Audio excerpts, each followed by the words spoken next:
Hey, you out there. You want some culturally concise commentary? You want some co-hosts who actually are authentic and real? And you can tell that they actually have some type of chemistry going on? You hate cloud chasing? That's cool. I actually got something in mind for you. So keep listening. You'll find out. This is Touchdowns and Tangents, your weekly spot for NFL takes, culturally concise, tangent, and context for the culture.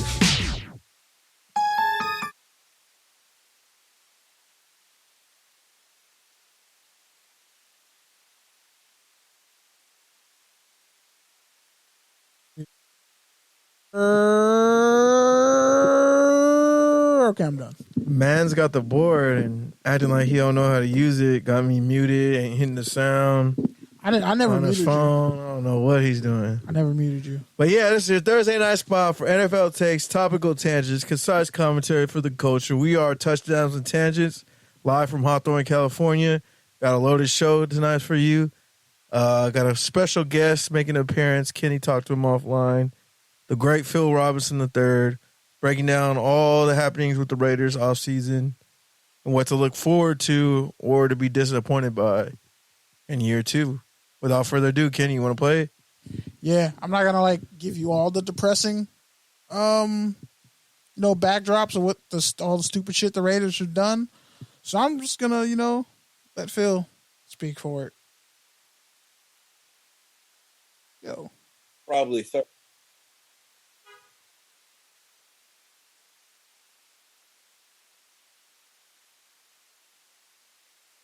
You hit play. There you go, Brody. Part of what was in the article that I just wrote was a breakdown that I even didn't know until I did the research to see. The Raiders' three leading rushers were Josh Jacobs, Derek Carr, and Jarrett Stidham.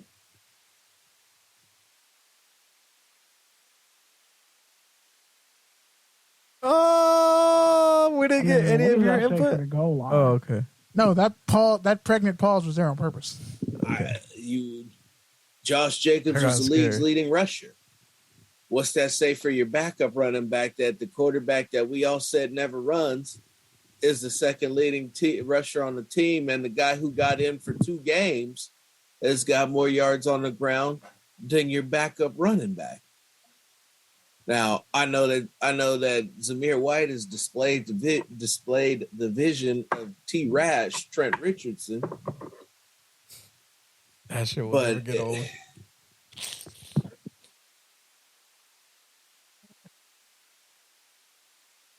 I thought about all the leagues Trent Richardson's played in, and it took me to a dark place.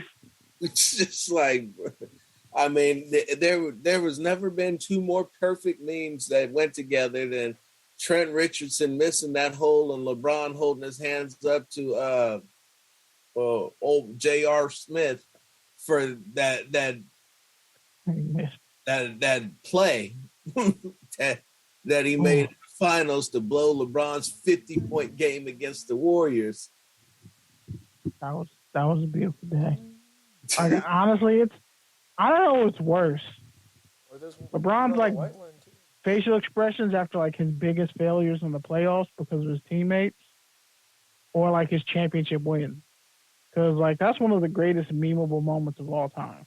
Now the failure, it'll always be the failure because of the teammate. Because you know how greatness hates to lose, and to watch them lose because somebody else did something stupid is one of those things that that said if the cameras weren't rolling, he probably would have swung on dude. Yeah, RDC World has been doing all the LeBron videos. And he's you know what? It was a good year, coach. But, for LeBron, he going to be pissed, but if you look at Darwin Ham, you got to the Western Conference Finals your first year as the head coach of the Lakers. So, unfortunately, when you look at the way the Raiders are built, nobody has that level of optimism. So you look at their draft, right? even if you had optimism, your optimism dies when your starting quarterback goes down. Your backup quarterback is probably older than you, just barely younger than me, and I'm in my 40s. And then you got a practice squad QB that you never see the light of day. Looks like Super Trooper. And then you got a Super Trooper. That's the future. Which, by the way, he played horrible in that.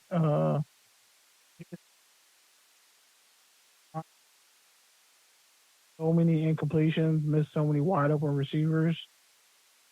I was like, get drafted in the 4th round.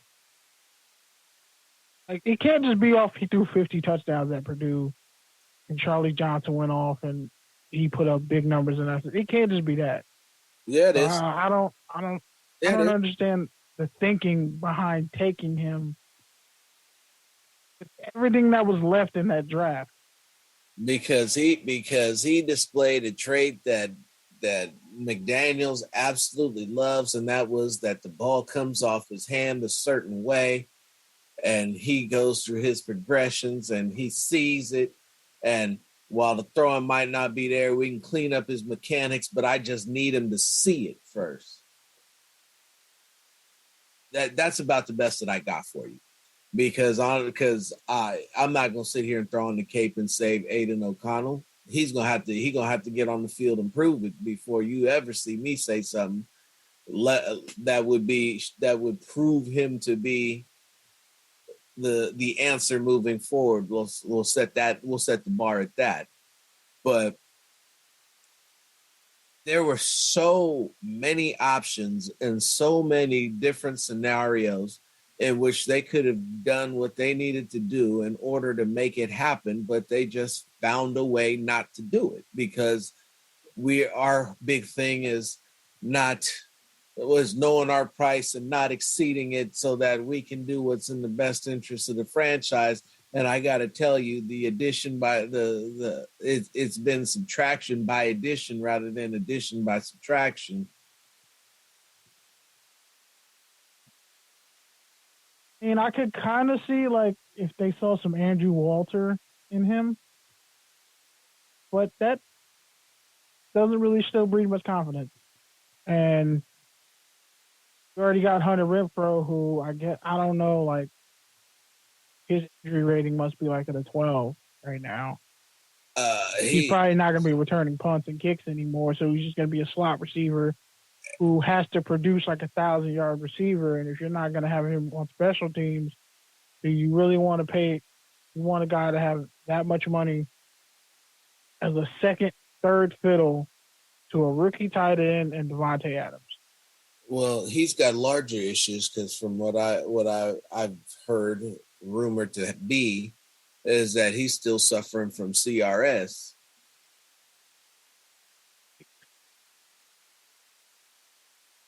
That's not good. It's pretty awful for people who don't know what that is. Yeah.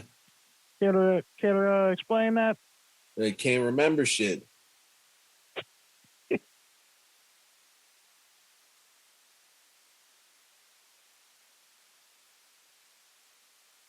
Because he's was it Varsity Blues or fucking the spoof of Varsity Blues? Not another team movie. When they had it with the scoreboard, the concussion counter. Yeah. Hunter Renfrow was on concussion counter time. Concussion counts. Yeah, something like that. And I'm highly worried because you don't get that many hospital balls and think you're going to be the same guy. Bad enough, like he praised as an elite route runner over here tripping up Devontae on a clutch 4th down, even though that was clearly Derek Carr's fault. Because I mean, somebody should have said, "Hey, you just run an out route. Devontae's going to go deep." Like, I don't understand how that mesh of any kind got messed up, but with Jacoby Myers, who's supposed to be a really good route runner, decision maker, I guess, lateral thrower, allegedly. I mean, the offense is built. There are no deep threats. Devontae's not really a deep threat. He's like a guaranteed, I'm going to catch it no matter where you throw it, whether it's downfield or Turner. Like, he's not taking the top off of defense with Dorsett. Speed. He's doing it with skill set. That's Dorsett's role. Much faith you got in Dorsett? You said a role. There's who they brought in to fill that role. Well, I mean, so they're gonna go what? 4 wide with Michael Mayer over the middle? Huh? They're gonna go 4 wide with Michael Mayer out there because Jacobs is gonna need a reprieve. He can't be out there every snap. I actually think they're going bigger, and they're going with more tight ends in order to keep the heat off of the quarterback, since he can't go. No, he couldn't move anywhere, and I do mean anywhere. And Jimmy was the most mobility that they have in that entire, except for Chase. Now that's where I will say Chase can come in, is that he'll be the only quarterback on the roster capable of running away from anybody. And even in this league, I don't know if he can run away from anybody, just run away enough to save his own ass. About a 4.8. But didn't he get signed off somebody's didn't he get signed off waiver somewhere, or did he come back? No,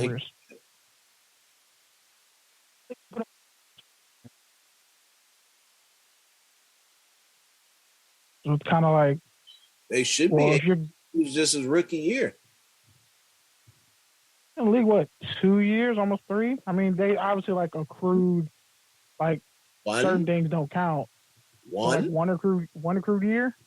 Yeah, he won, and he wasn't that, and he was never activated. Plus, they got that new. They're pushing for the new rule with the third quarterback. Just want to see what this defense is going to do. I mean, like I said before, like the safeties have an identity crisis. Nobody knows who's free. Nobody knows who's strong. Nobody can cover. Nobody's really hitting. Jacory and Bennett. I think that I got the answer for the safeties. Now, the real wild card in that is what role do you give Trayvon Moehrig? Because you'll give Marcus Epps the box safety role, because he's better at being a box safety than anybody else. Between Trayvon Moehrig and Chris Smith is the more accomplished deep safety, so he would be. Ooh, that was trippy.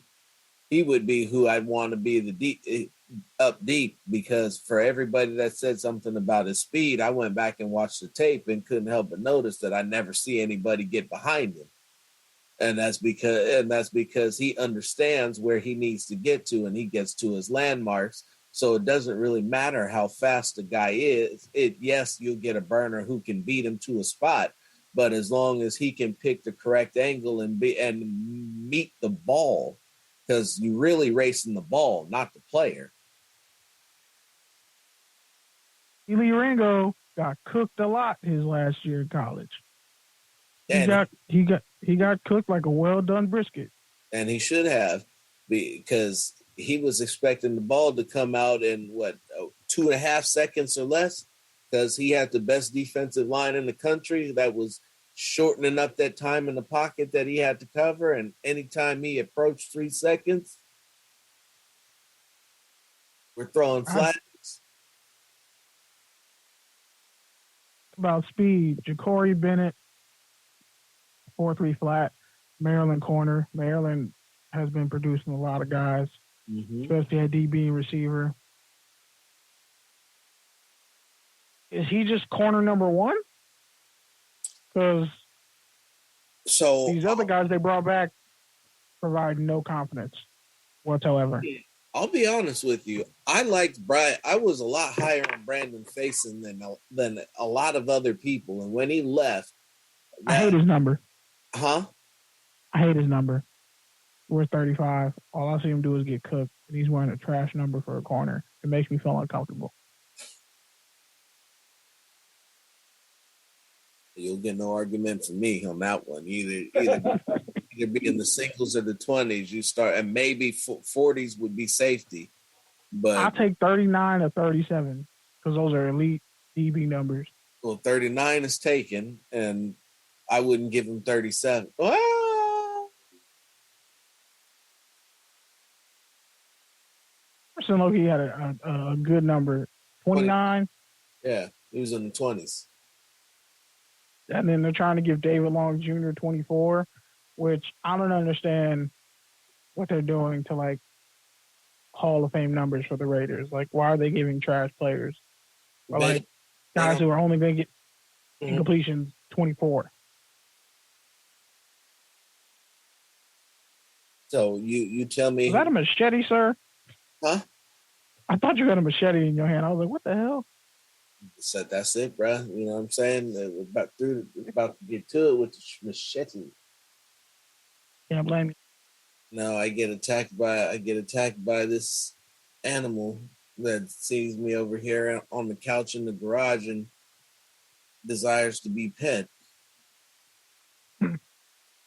Yeah, so Faison, or I'm not 100% like I care what his name is. So it was Brandon Faison, and then Nate Hobbs. I don't know what they plan on doing with Nate Hobbs. I think that in this defense, Nate Hobbs needs to go back to the slot. You're gonna need a lot of action out of your nickel corner, and he's proven that to be one of the best in the league when at the nickel corner, and then when put out wide, he shows to have some liabilities. Another offseason of working with Devontae day in and day out will only help him be better, but I would prefer to see him in the slot, especially since the rest of your corners are on the smaller side. But he's probably going to end up being a matchup role. Ja'Cory Bennett really does fit in nicely to start. I don't want to quite put him there yet because I haven't seen him play, but I won't even say that because I don't need to put that out there. But we'll see how things play out with Mr. Bennett. Probably the biggest weakness for their defense outside of, I don't know what the hell Chandler Jones is going to play. Is he going to play defensive end? Is he going to play linebacker? He's getting paid way too much money for the lack of production. Take away the Patriots game, and it's not looking too great. But the Raiders probably arguably have the slowest linebacking core in the league, starters and backups. And no tight ends. Divine Diablo, they tried to make him a middle linebacker for some god-awful reason. I guess they thought he was the second coming of Thomas Davis, but Isaiah Simmons. What is this? Take Isaiah Simmons right now. He would just play linebacker. They had him playing slot corner in Arizona. I'm like, what are you doing? But front seven, what does S look like for that front seven? Because Malcolm Kuntz is still just back there doing nothing. They got like 8 D tackles in rotation. I don't know who it is this week. What does that look like for you? Success in that regard? Well, right off the bat, we're already behind the 8 ball because the guy that you drafted at number 7 to be a high impact starter and the piece to move up and down the line and be that guy that's going to take the heat off of Max Crosby is sitting in the training room right next to Jimmy Garoppolo, rehabbing his foot. Is it his left foot or his right? Because if it's his left foot, it's the same foot as Jimmy with a nearly mirror injury. And when your 2 top guys, it's not your 2 top guys, but guys who have that much impact on your team and the direction your season is supposed to go on, are on the sidelines, not getting that early work in, getting that familiarity, building those bonds on the field, it certainly doesn't help. Said he ran track. Now, he did run track. Kept saying he ran Tyree track Wilson and ran track. Basketball.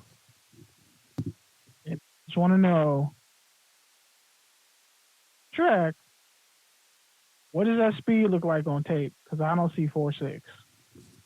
He went to state for the 200, 100, and 400.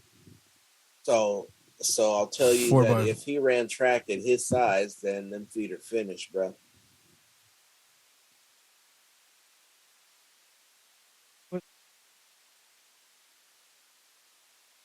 Plantar fasciitis, pretty much.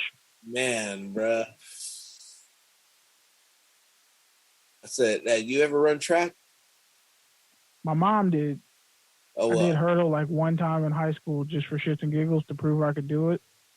Did you shoot? Did you put the sprint shoes on? I did not put the spikes on. I had tennis shoes. Yeah, bro. So now think about a guy his size trying to put spikes on.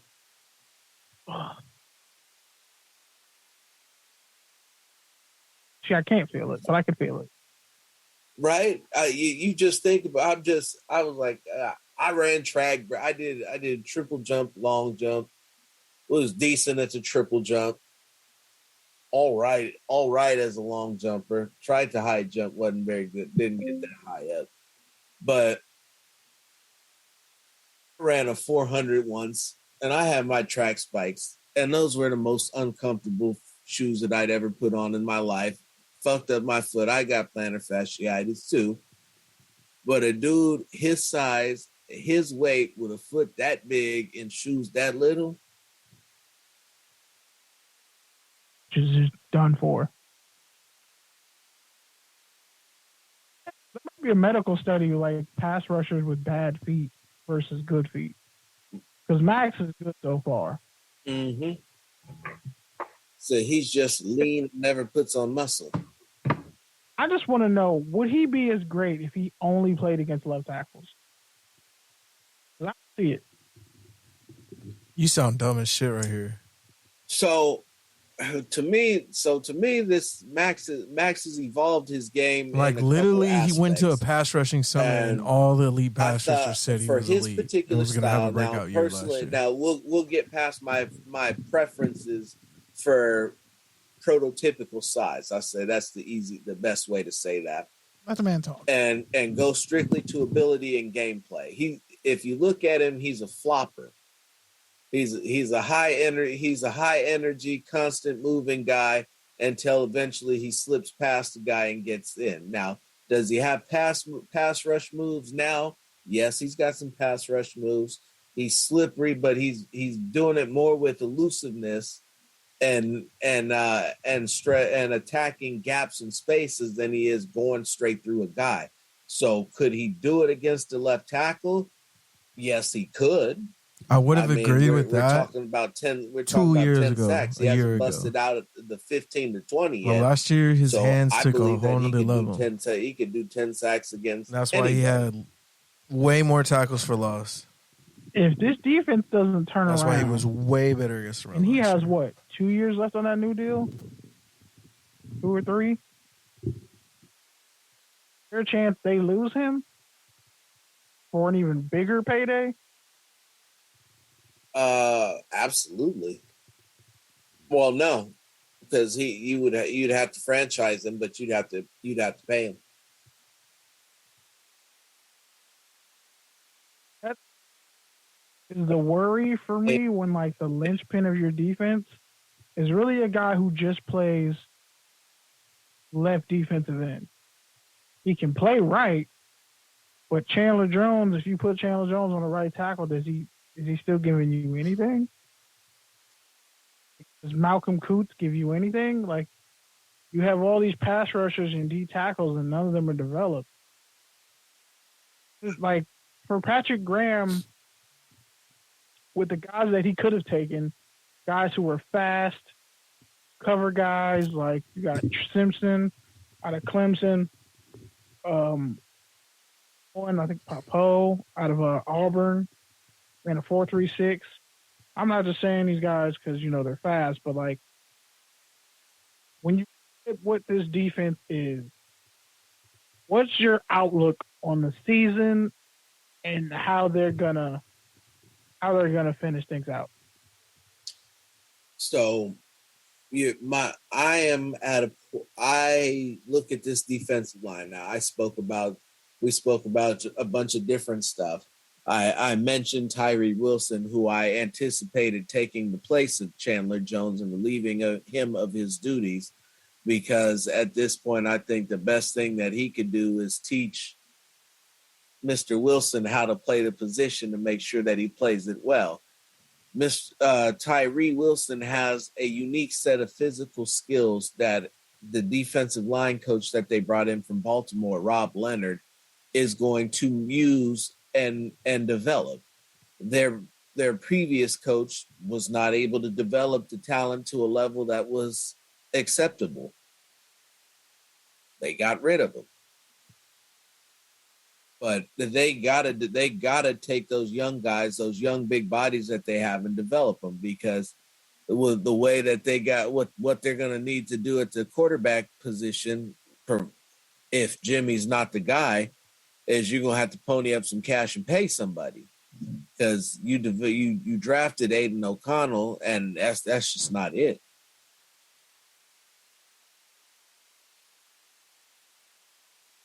Thank you, Phil. I appreciate the time. Everybody, where they can find you.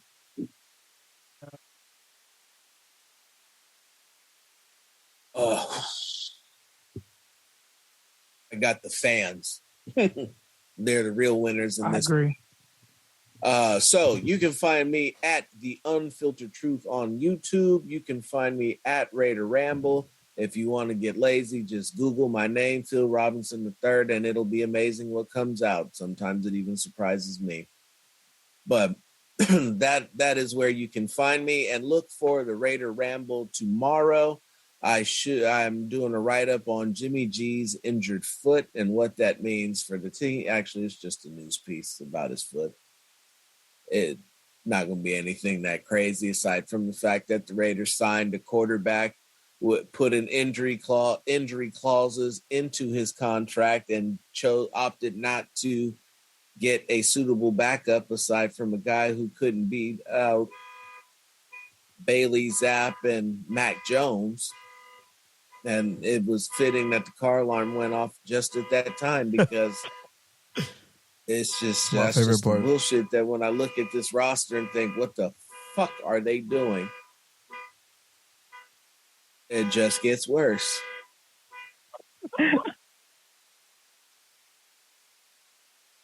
I appreciate the candor, bro. Chop it up with you next time. I look forward to getting timed out in your chat again. See you later. Peace.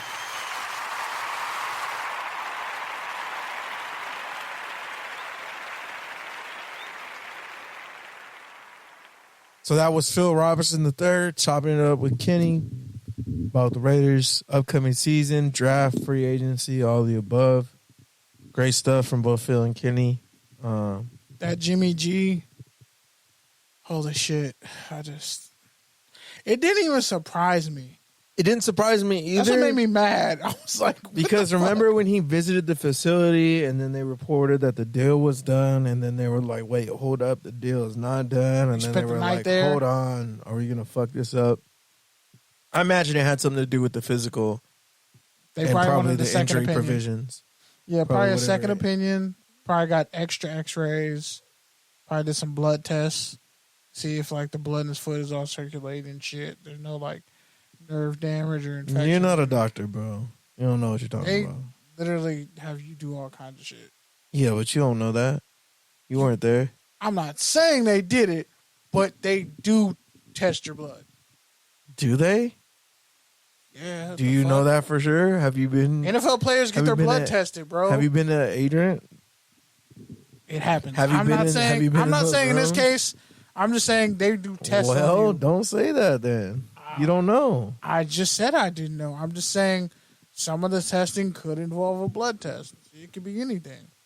Hell, with Foster Monroe, like, they run all kinds of tests on you.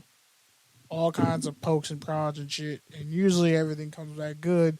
That's why people don't, they don't get injury clauses like that in their contracts. But if it's something like that, that could have been a reason why it took so long. But, X-rays and all that. He's probably going to keep getting X-rays on his foot daily just to see the progress, because a foot injury takes a while to heal. Yeah, with the whole Tyree Wilson thing, that just bothered me the moment they drafted him. And I was like, Texas Tech doesn't play defense. Historically, they're not a good defensive school. They don't produce defensive prospects like that. Zach Thomas is probably their greatest player. And then Dat win after that. But Raiders got no choice. They're all in. And if this offense regresses, and Derek Carr thrives in New Orleans, people are going to be like, Ziegler, you fucked up. I guess you should have kept Derek Carr. That could be a thing. We don't actually know what they're planning in Las Vegas is actually going to work out. But we'll see. Because from where I stand, they're the worst team in the division. I think that if they move Hunter Renfrow, recoup his $12 million after June 1st, that gives him about 11 to 16 millions on the books, depending on what source you look at. That's enough to get them at least one quality starter, maybe two, depending on how they negotiate, if they can get someone to take a deal, et cetera, et cetera. So if in the event that they are able to add Marcus Peters, who's probably the best corner left on the market, unless you're Casey Hayward might be out there. You want a 33-year-old slot corner? That's what you want? That's what you trying to cover at least half the time? I don't even know what Casey Hayward's stats were last year. Can he convert to safety? I'm pretty sure he could. Shit, they need help. And if Hobbs is going to still be on the outside because they want their best corners out there, and Will Jackson says he's fully recovered and healthy. I told you about Houston corners. What did I tell you about Houston corners? What do you mean? He's been good, except for last year when he was hurt. Not good in Washington at all. What do you mean? He got a franchise tag and a huge deal. He got a huge deal leaving the Bengals. Yeah, and he got a huge decent deal year the first year. Bro, they cut his ass in Washington. What are you talking about? The second year, because he was hurt, he didn't get cut. He got traded. So they got rid of him. Come on, Mr. Chip. I watch the transaction wire every day. I didn't on that one. So you're telling me they got rid? So you're telling me a guy who was so highly productive? So you're telling me they got rid of him in his second year? You want to talk about getting cut? Didn't Casey Hayward get cut? Of course he did. Exactly. So what are you talking about? In Atlanta. You want Casey Hayward. They got younger corners in Atlanta. Why would you want Casey Hayward and not William Jackson? Veteran leadership. Let him play free safety. Fuck, somebody will be back there covering at least. At least. If that's the case, then just bring back Harmon. You don't need to. Here's the thing. If you're going to pay Marcus Peters, you still got to pay him top. No, you don't. 15 corner money. No, you don't. You sure? You don't. You sure? Yeah, you don't. Why do you think he's still available? I mean, what if he wants a 3-year deal? I'd give him that. You gave Chandler Jones a 3-year deal, and he's say he wants 3 years for $15 million fully guaranteed. Years older, so let's say he wants $15 million guaranteed over 3 years, and it's like a $24 million contract. You doing that? Definitely. Who's Marcus Peters? 30. He's 30. He is 1 year. He might. What year was he born in? Shout out to McClymonds High School. My mom, old high school. My mom went to. How old are we, Kenny? I'm 31. Okay, what year so was he add born? 1 year. What year was he? He could have been born in 92. And his birthday could be this year. That's why I'm asking you. I don't know. The fuck? Look it up. You have a computer. You have a phone? I'm looking up something else right now. Stop watching porn while we do the podcast, bro. That's weird. I'm not doing that. That's weird that you even said that. That's fucking weird. That's a red flag that you even said that. Not really. Yeah, it is. It's kind of. I mean, nah, it wasn't funny. There's porn on IG. It's not funny. Maybe if this was you're on IG. Maybe if this was like your IG in particular. Maybe if this was like our 5th episode, then yeah, ha ha ha. But like, I don't know. All right, let's see. How much is top? How old is he? How much is What top year was he 15 born? corner money, Kenny? Let's see. If you know how much top 15 corner money is. And I really mean 15, not 10. So Okay. really, I'm looking towards 15 to fucking 11 corner money. That's about what? $8 million a year? Nope. Less or more? More. 15? Nope. Lower. 12? Close. That's top 10 money. 13? Top 10 is 13. Yeah, I can see that deal happening. And then They front load these next 2 years. 13. So the 10th highest paid corner makes $13 million. That's tied between Adoree Jackson and Jamel Dean. Oh yeah, he could definitely get that. And then from there, in the top 15, you got 3 people making 10, which would be Kendall Fuller, Darius Williams, and Stephon Gilmore. Oh, of course. Oh my God. And then above that, in between there, you got Dante Jackson, Cameron Sutton, DJ Reed, James Bradbury, in that 10 to 15 range. Yeah, I stand on what I said. But 3 years, $15 million. so 3 years, $15 million. More like 3 years, $24 million at least. Well, 24 with like incentives, he's going to hit. Yeah, not So- 15. So you though. front load the contract, and the last year is really just an option. Honestly, you probably got to give him 10, bro. Realistically, you probably got to give him 10. If you give him 3 years, you got to give him $30 million, and he's not getting $30 million at 30 years old. Why not? Kendall Fuller's making that at 20. I agree, but he ain't got it yet. And Dante Jackson is a really good corner, great ball hawk. So he's Darius Williams is making that. Jonathan Jones is Darius making Williams that. had balled out. That's how he got that Jonathan Jones deal. is making that. Jonathan Jones for the Patriots? Yep. Well, I could see that And they're too. both over 30. Gilmore's 33. Gilmore had that fat. Bradbury's 30, making 13. He was an all-pro. Even though Xavier Howard's making 18 at 30. he's a ball hawk too.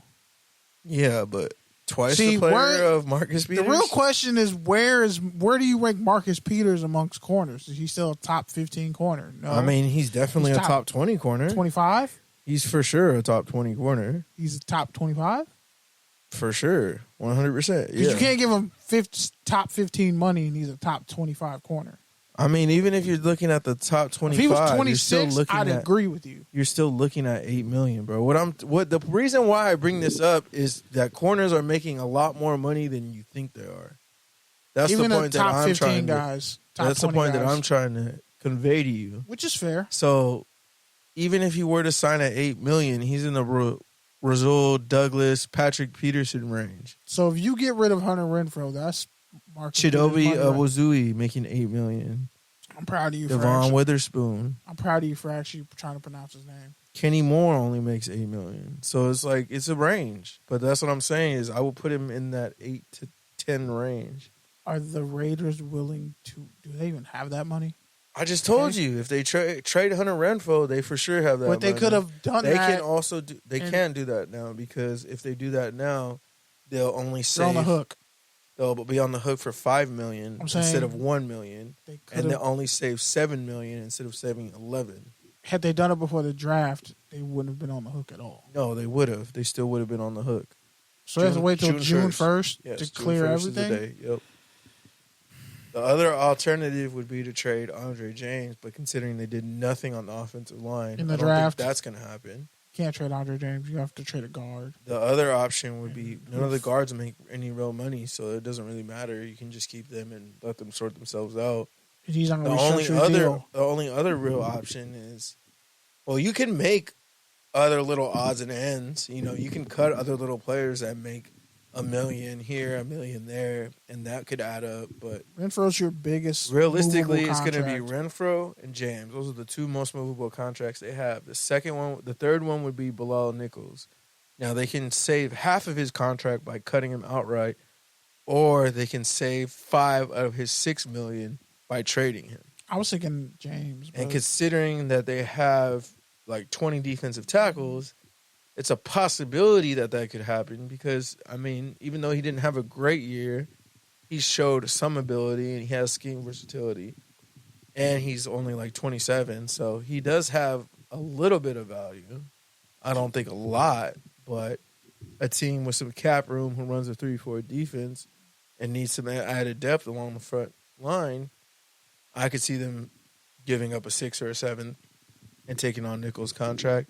Do you consider trading? I say all that to say, if the Raiders are able to add Marcus Peters at $8 to $10 million, and then they're able to add another linebacker anywhere from $3 to $6 million. How much does Deion Jones get? They could easily be a lot less shitty. How much? Not to say that would make them a playoff team, because I think, to Phil's point, that's going to rely a lot on Tyree Wilson, what he looks like, and Jimmy G adapting to the defense. Like, they're going to need miracles there if they have any chance of really competing. And so then that brings you back to the point of, well, why even bring on the veterans? And I think that's pretty much the decision that they made in free agency and why they've been so slow to move to signing anybody impactful, because it's like, well, we tried that last year. We tried to make these big veteran moves because we thought we were close. And they were trash vets, though. We're a lot farther than we thought. Yeah, but they weren't good vets. But they thought that they were close enough to where they could take these mid vets and push them over the edge, but that's playing conservative. It didn't work out. I'm just saying, do you consider trading Colt Miller with his contract and trying to get Jonah Williams? You wouldn't save any money, and Jonah Williams is not really a fit. He's too small. He swears he's a left tackle. Colton Miller is like the only steady thing they have on the offensive line, and outside of he's top 15. Outside of Adams and Jacobs, I mean, he's essentially their third best player. So, which is not saying much. You're just at all. creating holes on a team that already has plenty of holes. So, but yeah, back to your question about the linebackers. I mean, like, how much money is Deion Jones worth? That's at least $5 million. I mean, Van Der Esch is making $4 million. Jordan Hicks is making $3.5 million. Devin Bush is making $3.5 million. Robert Spillane's making $3.5 million. They gave Robert Spillane $3.5 million. See, this is Drew Tranquil is making $3 million, and he's better than Spillane. But he's that's definitely better. He took a prove a deal with the Chiefs. Corey Littleton's making $2.4 million. Bro, are they still paying Corey Littleton salary? They're probably paying him some dead money. They had, because he had a factor. There's no way that Kazir White's making $10 million, which is wild. He deserves it. Vontae, no, I'm sorry. He's making $5 million. Right? Yeah, $5 million. There's another guy out there. I'm forgetting his name. David Long Jr. is making $5 million. Trying to see who else is on their second deal. Would you cut a Chandler Cole Jones? Holcomb making $6 million. Would you cut a Chandler Jones and sign Leonard Floyd? No, because they wouldn't have the money to do that. First of all, I feel like he's gonna get like $30 million. They wouldn't have the money to. I mean, they wouldn't have the money to do that, and they need a corner or a linebacker more than they need a pass rusher at this point. Because they have too many. Point, they just restructured Chandler Jones' deal. They're not going to cut him. They can't do anything with him. They have too many pass rushers, too many interior defensive linemen, and they're not productive. Well, yeah, and they should have drafted more corners. Yeah, so to your point, the Raiders could still easily get a Deion Jones, a Miles Jack, dude from Jets, Saints, Niners, Tampa Bay. What's his name? Deion Jones? No. When the fuck did Deion Jones play for the Niners? Not Deion Jones. I don't know why. I meant fucking Devin White. I don't know. That's a trade. But he was there when Devin White was drafted. He got traded. Levante David? There you go. Oh, shit. He is a free agent still. Yeah, so he's also a free agent. So you could get one of those three for $3 to $5 million, depending on how badly they want to play. I think didn't Levante re-sign for like 1 year, $8 million, or was that last year? That was last year. I think he still gets $8 million. No, definitely not. He still play. If Odell can get $18 million, if he were to make $8 million, he would be a top 10. He would be a top 12 linebacker. He would make more than Devin White I'm saying like He a would $5 make million more than base Dre with like Greenlaw, and he would make more than Demario Davis. He would make as much as Devondre Campbell and Bobby Okike. oh wow, a lot of money. Off ball linebackers. That's a lot for a linebacker. Off ball linebackers kind of getting hosed. Yeah, the top 10 linebackers are linebackers getting paid like running backs. Roquan, Shaquille, Fred Warner. I mean, those guys are all making 18, 19, 20 million a year. So those guys are, well, CJ Mosley, 17. Everybody else is a dime a dozen. Foyesare Olokun. The Jaguars linebacker? Yeah, he makes 15. That's like a 4 fucking. Matt Milano makes 14. Jerome Baker makes 12.5. So that's 1, 2, 3, 4, 5, 6, 7, 8. So yeah. Those are coverage guys. I mean, Basically, the top 10 guys make over 10 million. So unless you think Levante David is still a top 10 linebacker, it's very unlikely that he'll get 10 million. 4. I go 6. Anyways, the point is, I mean, like, yeah, it's looking kind of grim based off the draft, based off of what we're seeing with these guys being hurt. Because if Bennett goes down, you literally have no corners. But if you address those two glaring needs, and you're able to keep the ball with Jacobs and that offensive line,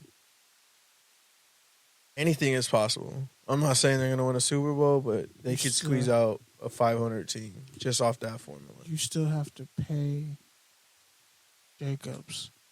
If Jimmy G's hurt, Brian Hoyer can't move the ball downfield. Well, I think the issue with Jacobs is... I'd rather have Josh Johnson. The issue with Jacobs is, like Phil was saying, like, you don't have any leverage. Like, or what are you going to do? Not bring back the leading rusher? Like...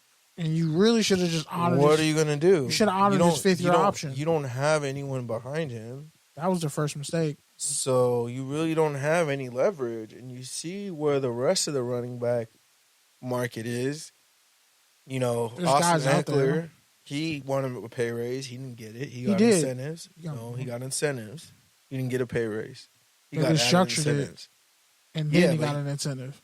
But he didn't get more money, is what I'm saying. He got front more loaded it incentives. probably. I'm telling you, I just read the story. He didn't get more money. He got $2 million. He probably got his shit front loaded. Am I wrong? No, if anything, that means he got it backloaded. That means he got the money stretched out.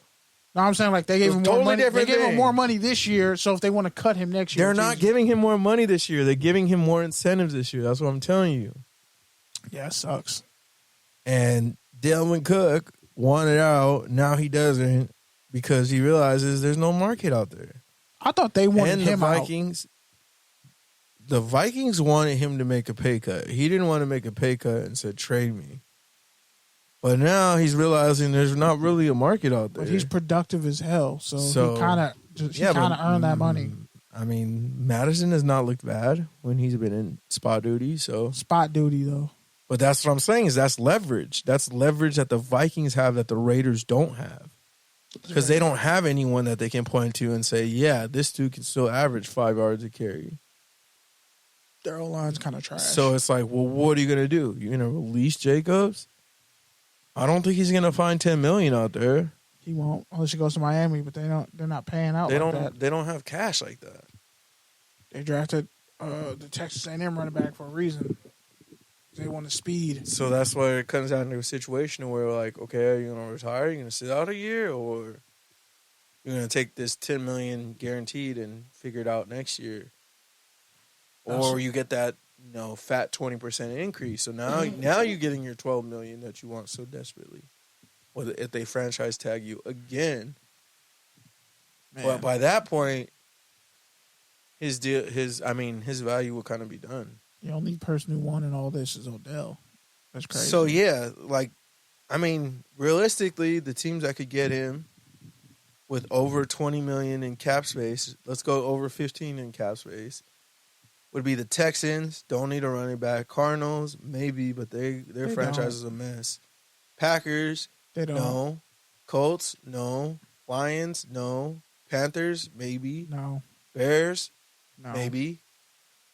But yeah, like it's not an obvious fit. Like there's no obvious like, okay, yeah, the Raiders released me or got rid of my rights. I'm gonna go to X. Like even if you move down into from the 15 to 10 range, I mean, the Bengals, no. Saints, no. Patriots, maybe. No. Ramondre Stevenson is getting all the carries. Eagles, no, maybe, but Definitely probably not. Definitely Chargers, no. Jaguars, no. Ravens, maybe, but that's all their cap space. I got like 6 running backs. Steelers, Nope. no. So where are you gonna go, John? Good. And it's like it's at that point where it's like neither side has leverage, so just let the fucking deal play out and figure it out later. Like he could end up like Melvin Gordon if he doesn't sign his deal. Essentially. I mean, that's kind of where it's headed. All right, let's move on. Enough Raider talk. Enough Raiders talk for the year. How sorry that team might be. All right. Don't say we didn't tell you have low expectations. First off, I'll transition on a lighter note, and then we can get a little bit more serious. But yeah, R.I.P. to the legend. No, listen. Oh well, shit. I get R.I.P.s out the way because that's fucking. Yeah, but then if I make a petty joke, now I can go. Just do it. You already did it. I was gonna make an eye joke. I can't anyway. make a fucking petty joke now. Yeah, you can. About eating the cake. No. Somebody else got to eat the cake now. No, bro. No. You don't always know what I'm gonna say, Kenny. Sometimes you just gotta let me breathe. Let me talk. Go ahead. You already went. You're not breathing. Rest in peace to the legend, Tina Turner. At 83 years old. Hell of a life. Her biggest hit came at 44. That's some wild shit. Renounced her U.S. citizenship to go live in Sweden with her lover of so many years. Lived out a happy life. I think she had like renal failure or something like that. But 83, she went. Jim Brown went before her.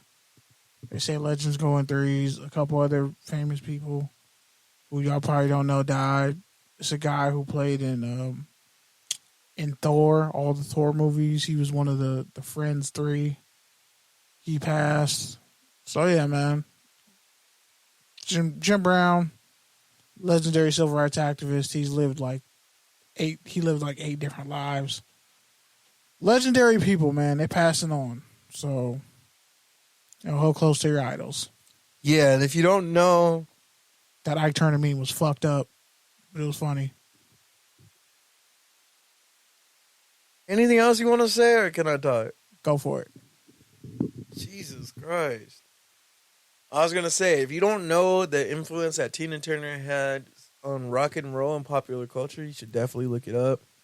I mean, there's not many people that have a Broadway musical created of them while they're still alive, especially. She had one in 2018. She taught a lot of these white rock and roll people how to dance, how to move. She was performing well into her 40s, 50s, and 60s and selling out shows. At one point, I think they said she had the largest live performance ever in Brazil. So, yeah, definitely an icon, definitely a legend. All your favorite pop stars and artists have tweeted about her, shared stories, and how they were motivated by her. So, R.I.P. to a legend. Much to the same with Jim Brown. Basically, not just a civil rights leader, but probably your favorite running back's favorite running back. So, huge butterfly effect there. But yeah, what I wanted to say before we got to the serious stuff, before Kenny rudely interrupted me, was I was going to say, R.I.P. to the motherfucking Lakers season, boy! They got fucking swept. Swept, my guy. Swept. I don't want to hear we only lost by 6 points in each game. Like, that's the most loser fucking talk I've ever heard. Because I don't fucking understand is how motherfucking Laker fans be coming into all my fucking airspace like, regular season success don't matter. Shut up. I'm not done. Only banners matter. Because they do. All this shit, all this fucking propaganda, and then the same motherfuckers want to be crying like, oh yeah, we weren't even supposed to be here. Oh yeah, we were AC playing the 1 seed. Oh yeah, we were the hottest team in the second half. All right, you want a motherfucking most improved team for the second half? Is that what you want on the fucking banner? You want to, oh, we played really well? Like, bruh, you were a quarter away from losing to the fucking Timberwolves. Like, let's not get it twisted. Y'all got swept just like they did. Like, come on. Let's stop playing the fucking game here. There's a reason why LeBron's contemplating retirement. Seriously. And I told you that from the press conference. I was tweeting about it live. And that was before ESPN verified it. So I'm just telling you, like, it's not that hard to, like, look at that team and be like, yeah, Jokic isn't going anywhere. KD's back in the West. Who knows what Harden and Kyrie are doing? Steph's still here. Ja might not be an idiot. And so, yeah, like, I'm going to get the fuck out of here. Like, what am I doing? I'm going to make more money not playing basketball anyways. And I'll actually move out of the Sun so my son can maybe have his own legend. But, yeah, that was an unnecessary tangent. But, yeah. Completely unnecessary because the Clippers didn't even fucking make it. Yeah, they did.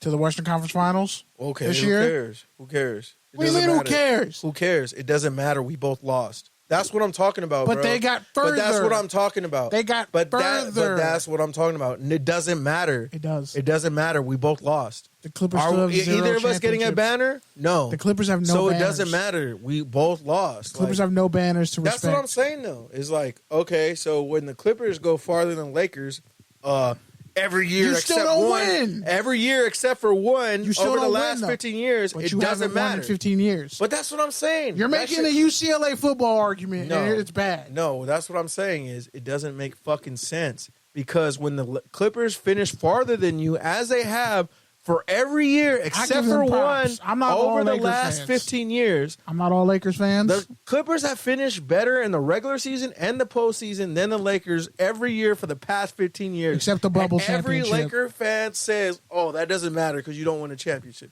So it doesn't matter that you made it to the Western Conference Finals because you didn't win a championship. I don't care. I don't want to hear about it. So you got swept. But the bubble championship, the bubble title is still more than the Clippers. Fine. You want to make that argument? Sure. I don't care. Your team is disintegrating faster than Kyrie's knee tissue. I don't care. So is yours. LeBron didn't even know who was under contract other than AD. And he didn't sound that excited about AD being under contract. Yeah. So, shout out to RDC. Yeah. Don't get me started on fucking AD. All right. Let's move on. You want to talk about the NFL owners meetings and Super Bowl announcement and draft announcement? So a couple things happened, right? Starters, some rules came out. We talked about it with Phil, the quarterback rule. Pretty much, Travis Kelce came out and was like, it's bullshit because you're pretty much having this rule, and it's like saying, oh, if the Niners had a third quarterback, they would have made the Super Bowl, which isn't necessarily true at all. So if you get to keep a third quarterback on the roster for game days and shit, that's really just to protect some shit that's already happened. So that's kind of pointless, and a lot of people hate it. Then you factor in the kickoff, the touchback rule, where all touchbacks go to the 25, like in college. And holy shit, all the special teamers came out the woodworks and hated that shit. Like all the special team, Darren Bates, Will Compton, all the special teamers, like that's bullshit. You're taking money out of special teamers' mouths, which is true. I don't know why the NFL needs a touchback. It should just go to the 20. Like, what the fuck are you doing? Factor in also. No, it's the fair catches. It's not the touchbacks. The touchbacks already went to the 25. Fair catch goes to the 25. Which is, why the fuck would you fair catch on a kickoff? But whatever. That's just kind of dumb. Well, you're either bringing it out or it's kneeling in the end zone or it's getting kicked out. Why don't we just get rid of the kickoff? Like, if that's the way it's going, let's just skip to it. Then you can just cut the rosters by 10 or 15. That's what I'm saying. Like, if that's what You just the have goal punt is, return. if that's what the goal is, then just fucking do it already. It's like a high school scrimmage at that point. We're just slowly fucking moving towards that way, and it's like, that's not what I want. Like, I'm on the special teamer side. Like, special teams is part of the game. Like, Field position is literally part of the game. It's the chess. game. Yeah, like, it's the Kickoffs game. are chess. So we're just gonna onside kick this shit. But yeah, and then you know, the Green Bay Packers are gonna host. Well, that's where the shit gets fucked up, right? Because what if you do onside kick? What if you do fair catch an onside kick? Does it still go to the 25? Why would you fair catch an onside kick? You would just because if it catch goes it and high, give yourself up. You know where they kick it fucking high and then they just have everyone run at him and smack him and hope he fumbles? Would that go to the 25? That's an interesting loophole. That's kind of fucked up. But I think you wouldn't fair catch in that situation. You would jump fair up. Catch. Nah, because they're still going to hit you. Well, not if you fair just catch. jump up and catch that shit and give yourself up. Well, you should fair catch. You would slide. Like most guys do. do. You should fair catch it to avoid all of that happening. You don't fair. Usually, most people don't fair catch onside kicks. That doesn't should though in that scenario. But it doesn't happen. But you should, yeah. In almost no scenario do people fair catch. I've seen it done. Because motherfuckers are well, it's rare if the kicker fucks up, but the kicker's usually trying to purposely kick it at the most unathletic motherfucker, uncoordinated person on the hands team. What they're trying to create is chaos. And what bounce. they're trying to create is a bounce. Like, most people don't catch it or on the it first to look bounce. like it's going to some dude and then bounce the other way closer to breaks. them, and then they fall on it. Like that's the ideal. But I've also seen it to where they kick it straight out of motherfucker's face, straight and a little bit high, so that someone unathletic has to make a catch and go through contact. Somebody has could avoid that by fair catching it. Somebody has to suicide dive on that ball. Pretty much. But then so then it's like. But that's why you have the guys in now front. As a special teams coach, would you advise that person to fair catch it? Then go back to 25. You can't move the ball back 60 yards or 40 yards. I don't know. I gotta look at the rule. But that's a fucked up Madden glitch, by the way. I gotta look at the rule, but yeah, that's some shit that would happen in Madden for sure. Niggas would really just lose their minds if like you fair catched it and you were about to get field position. And you're like, you recovered the ball. Time. I got 30 seconds, so I don't need to go 40 yards to kick this field goal. Nope, you got to go 75, bitch. Fuck you. Break your whole controller. Oh, but and then the other one is the Green Bay Packers are going to host the NFL draft. It's going to Green Bay. Have fun with that.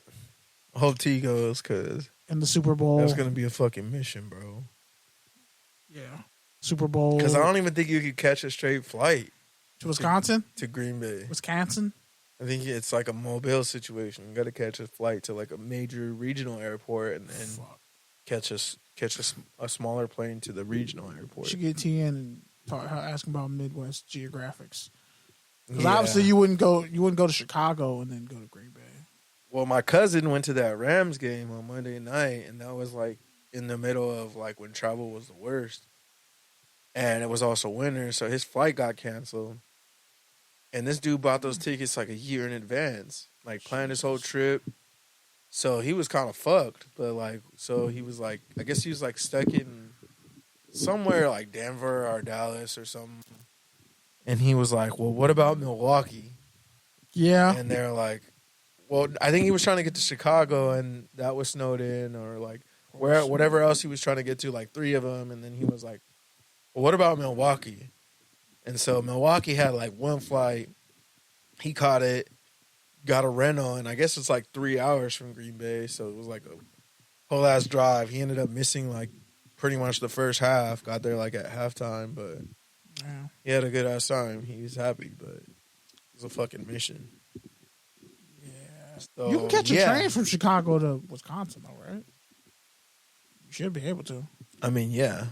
But he wasn't in Chicago. I think he was trying to get to Chicago. That's what I'm saying. Like, if you can get to Chicago, you'd be all right. Chicago. Well, Chicago is only like an hour from Milwaukee. Yeah. So it's like not that bad. But those are some of the things from the owners' meeting. The Super Bowl announcement? Yeah, that was one of them. What was the Super Bowl announcement? Oh, it's going to be in San Francisco. Officially? Didn't they Not say? no Santa Clara. My bad. Isn't it supposed to be in Miami too? Or no, they just said Santa Clara. They just announced one? Yeah, they announced Santa Clara. All right, moving on. You don't want to give it all up. Plus, they're still going through the Daniel Snyder sale. College football. All righty then. So, Chicago Bears CEO Kevin Warren, he was the Big Ten commissioner. He left abruptly. He left the job as the Big Ten commissioner to become the CEO of the Chicago Bears.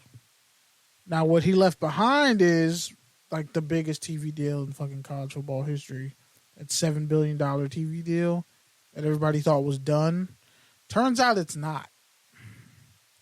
Not only did he leave and there was a bunch of shit, loose ends not tied up, like there was a promise that NBC would get exclusive rights to night games, and the Big Ten had a rule like Michigan and other schools like wouldn't have to play night games in like December and November and shit. So because of that, they're still trying to piece together the contract so it doesn't fall through with NBC and what essentially he promised them. So now they gotta hurry up, find a way to make this deal work, smooth over night games. Because, Penn State, Ohio State, Michigan, certain schools, they just had that in place where they wouldn't have to play night games that late in the season. So everybody was kind of shocked that clause was in there. So now they're kind of working their way back. But, like, this $7 billion deal that was looking so great for the Big Ten. Yeah, and you got USC and UCLA coming to the Big Ten. This could become a huge shit show. The new commissioner is pretty much on a time crunch to figure this out. And that has to make the Pac-12 smile. That's all I know. Even though most trash TV deal. Like, their TV deal is so trash. Washington State came out and said they had to do a freeze on all hiring and no one's getting any raises, and they are limiting all travel for athletic events because they're fucking pretty much cash poor from how bad that fucking TV deal ripped everybody off. So that's Wazoo. Imagine what all the other schools are feeling. Also, it's the Pittsburgh Panthers head coach Pat Narduzzi is pretty much hating on Deion Sanders, saying how it's really a bad thing what he's doing because he pretty much got rid of 70 players, 51 of which were on scholarship. 70 players off his roster. Got a bunch of 4- and 5-star transfers and shit to be on his roster. And kicked a bunch of dudes to the curb. Nobody's ever really done this before to this level with the portal. Like 70 scholarship guys gone. It's a crazy number. 51 guys who were on scholarship. And some of them were 3-star recruits. Starting corners from last year. They all got bumped out. So it's kind of crazy work. The fact that they would do that. Sheer fact that they would go and pretty much it's weird that he would do that because Pitt's trash. Like, let's just be honest. Let's just cut to the shits. Pitt sucks in football. And Narduzzi's been known to bitch and complain about certain things. He's been real cheeky with the rivalry with West Virginia. He's done some scumbag shit. I know a guy who's covered Pitt and West Virginia. I'm going to try to get him on the show in the future. Where's that rivalry come from? Their colors? Like state lines, geographics. Like, it's a whole fucking blood feud. I found out from interesting a dude who covered him in Vegas. He was there interviewing like Virginia players. He called Dante Stills getting drafted, by the way. So that's Micah.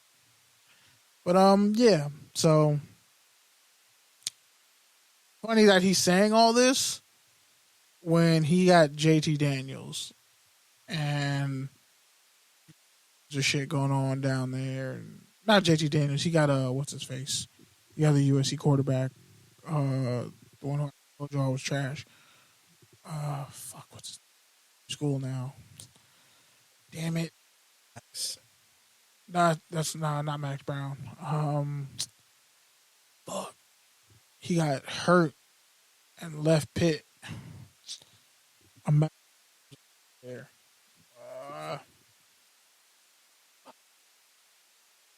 Really doesn't matter. Yeah, but it'll come back to me like 5 minutes from now. So yeah, he's talking shit, and Pac-12 Media Days next month. It'll be real interesting to see who from Colorado are the player representatives. Keaton Slovis, there we go. So yeah, he was considered a first round pick at one point, and I was like, these draft prognosticators don't know shit. He's slight, got a little arm, not impressive, inflated numbers for Cliff Kingsbury. Not Cliff Kingsbury, but that offense that was at USC a couple years ago with Drake London. And yeah, that's pretty much it for college football news.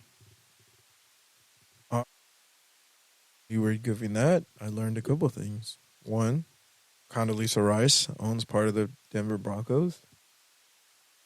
Two, San Jose and Santa Clara got snubbed by the last Super Bowl, so they got beef with San Francisco.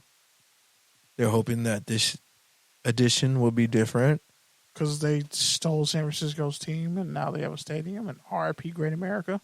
No, because the Super Bowl was hosted in Santa Clara at Levi Stadium, but all the fan experience and events were in San Francisco. Oh. So they didn't see any of that money. They didn't get any sponsorships. They basically had to foot the bill for all the fireworks and parades and festivities because the Niners scooped up all the sponsorships. And so they only saw like whatever money the Super Bowl brought to those cities, they only saw like 7% of it. So supposedly this new committee has the owners of the San Jose Sharks and the San Jose Earthquakes. So they're hoping that having those two presences will help San Jose be a more focal point in the Super Bowl experience in 2026. But yeah, basically a lot of local businesses got excited and no one was there during Super Bowl week. So, and now the NFL is basically posturing it as like, yeah, this time around we're trying to include South Bay, East Bay, Down Business, North Bay, etc. We want this to be a whole. We don't say North Bay. We just say Bay North Area Side. experience. We say North Side. Also, yeah, one thing I forgot in the new NCAA football game that's coming back, they're going to let players get a percentage off their likeness through NIL. And there's going to be a transfer portal option in the game. Yeah, I think we're just making this shit way too complicated. So you're fucking going to lose your fucking 5-star QB. Yeah, this is a lot. Because he didn't throw 3 more passes in the game. It's going to be some wild shit. Let me put in those scenarios. I'll come up with some wild shit. I'll mix it with Blitz the League, and it'll become a whole new game. That's why I always say you're just a algorithm of chaos and positive blackness. You've never said that before. I have said that. You've never called me an algorithm of I have chaos and black positivity. Yeah, I have. I appreciate that. I've never heard you say it. I've called you that before. I've called you that in the group chat before. I've called you that in the group chat before. I think you might have said it one time, but I've never heard you say it. I said it like once. Yeah, I was just saying, you making me just say, oh, you fucking say that shit every week. I'm like, bro, I would remember that. No one's ever called me an algorithm. An algorithm. That might be my new, I'll put that shit on the business. That might be my new Twitter handle now. I'm an algorithm of chaos and chaotic neutral evil. Or I'm a fucking, I'll figure it out. It'll be an algorithm of something. All right, first up, Lions wide receiver Jameson Williams plans to not appeal his 6-game suspension for gambling. Touchdown or turnover? He said he was totally dumbfounded by it. He did not. It's a touchdown. You're not going to fight it. I would appeal that shit and plead ignorance, but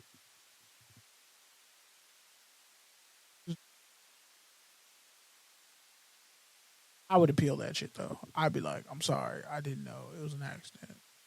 I have no red flags in my career. Please forgive me. Cut it in half. I'll take 3 games.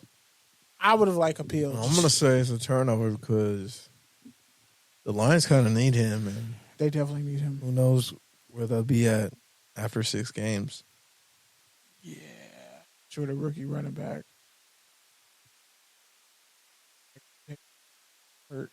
All right, Jalen Ramsey pulled up to the Miami Heat game. He was interviewed, and they basically asked him, did he think he could play in the NBA?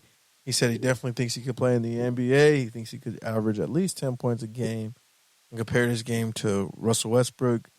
Do with a high motor, do a lot of effort, a lot of energy, a lot of explosiveness. But you can't shoot. So touchdown or turnover? Ramsey comparing himself to Russ and also saying he could score 10 points in the NBA. It's a turnover. I call him Patrick Beverly because he's a fucking irritant on defense. I think what a lot of these, I'm going to say it's a turnover. Tony Allen? Maybe Tony Allen. I'm going to say it's a turnover because I think what a lot of these DBs, these football players miss when they think oh yeah, I could play in the NBA is not 6'8", bruh. Not even that. Even the ones that are even Keyshawn was yeah, I could average 8 points. I don't think what they overlook is yeah, you can move and get open and run it down the floor, and yeah, maybe you could shoot in high school and junior high, so you could probably still go 2 for 4 or whatever, 4 for 8 from the field, whatever, on your best day. But the thing you're missing is that even the worst handles are better than the best handles off the street. You're not shooting to your fingertips bleed at 41 years old Abel Arenas is. Maybe you could score 10 on a team with a really great point guard who's just going to find you for alley-oops, sure.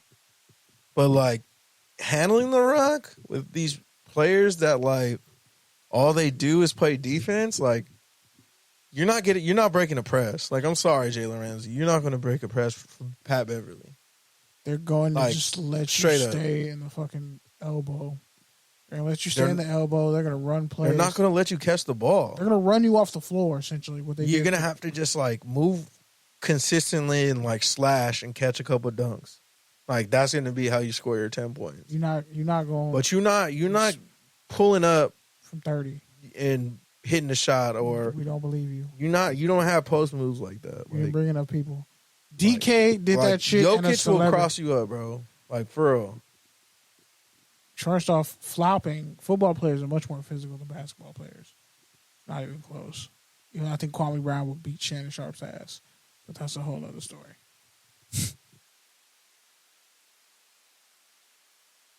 Shannon Sharp. Kwame Brown funny as shit, bro. He really is. But I need Shannon Sharp to take LeBron's pipe out of his mouth.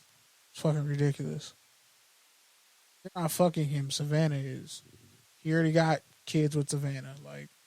Keep his children out your mouth, please. All right, so the Jets are working out the San Diego State punter who was accused of being a part of that gang rape a few years ago. Spicy. He actually wasn't there. Yeah, he had the charges dismissed. He's still in a civil lawsuit at the moment, but I would sue that bitch. He's criminally dismissed. Innocent. He wasn't physically there when it happened. She lied to get money out of him. Well, he's still in the civil suit. But of course. I'd sue her for everything. She wouldn't even be allowed. No, he's in the civil suit. He's being sued by her. I would countersue. This bitch. It's literally proven I didn't do anything. Yeah, touchdown and turnover. The Jets working him out. Shit, he was the best punter in the draft. There's a couple guys who went ahead of him, which was kind of shocking. But he's the best punter in the draft and super athletic. And could probably be a place kicker, too. He deserves a shot in the NFL. He really does. And it's fucked up that the disrespect and, people aren't screaming, hey, he was accused of something he didn't do. He was pretty much practically extorted.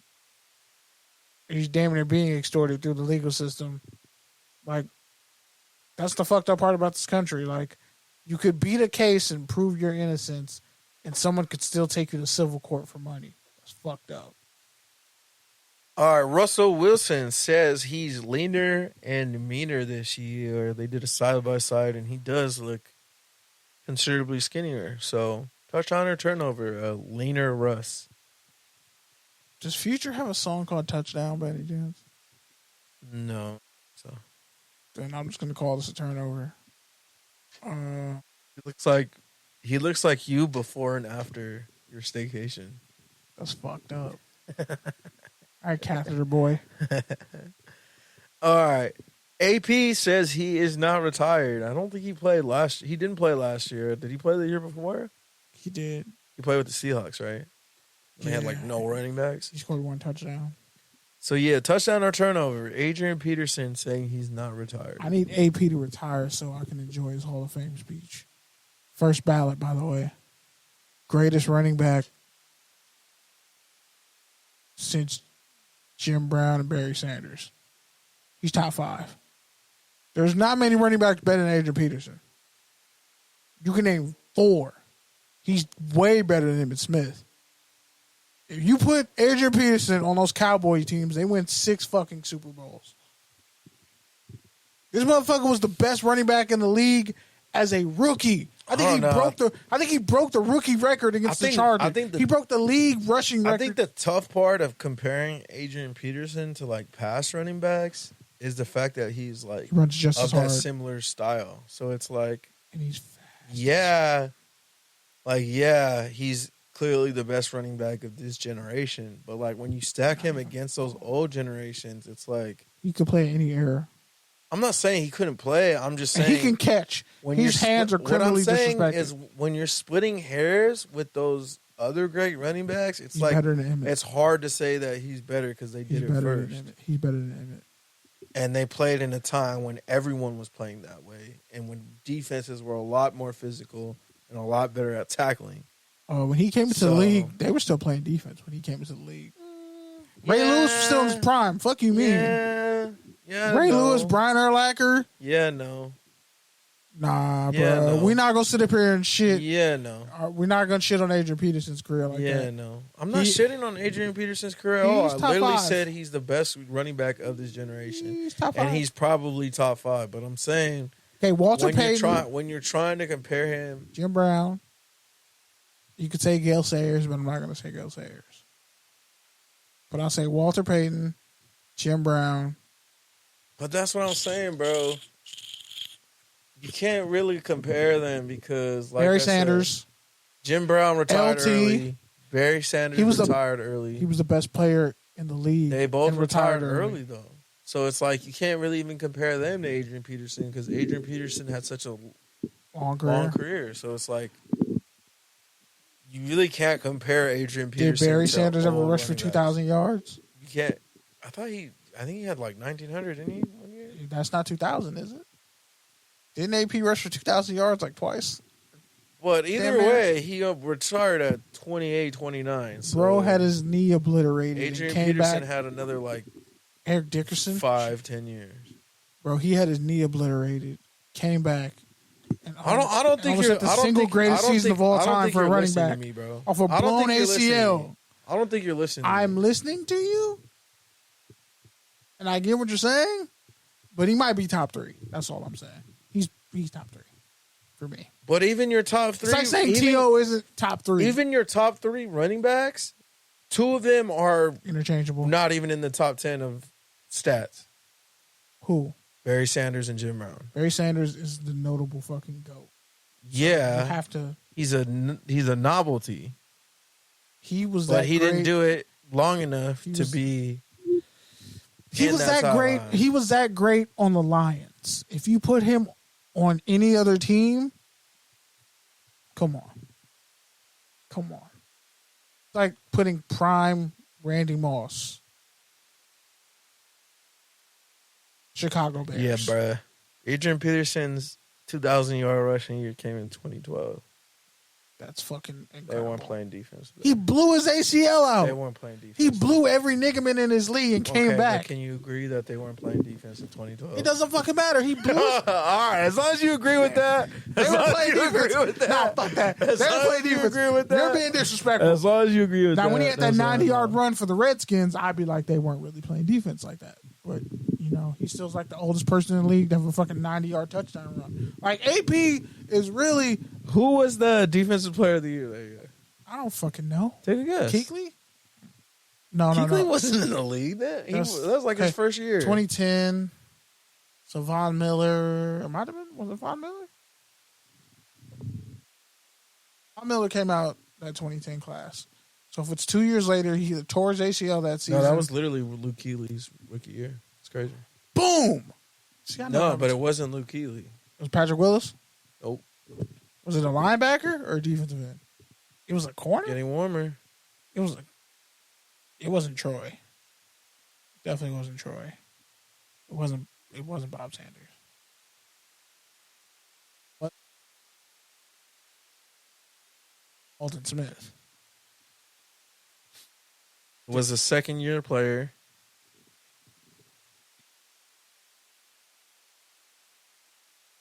Just retired.